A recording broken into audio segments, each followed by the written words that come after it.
স্বল্পমেয়াদে চলমান পরিস্থিতি বাস্তবসম্মত উন্নয়নে ঢাকা চেম্বার চারটি অগ্রাধিকার বিষয়কে বিশেষভাবে গুরুত্ব দিতে চায়।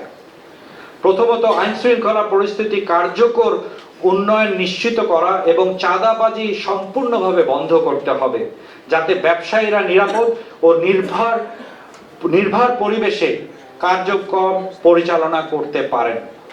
দ্বিতীয়ত, সরকারি খাতে দুর্নীতিমুক্ত ও স্বচ্ছ ব্যবস্থাপনা প্রতিষ্ঠা এবং অ্যাকাউন্টেবিলিটি এনশিওর করতে হবে, যা বিনিয়োগকারীদের আস্থা বৃদ্ধিকে সহায়ক করবে।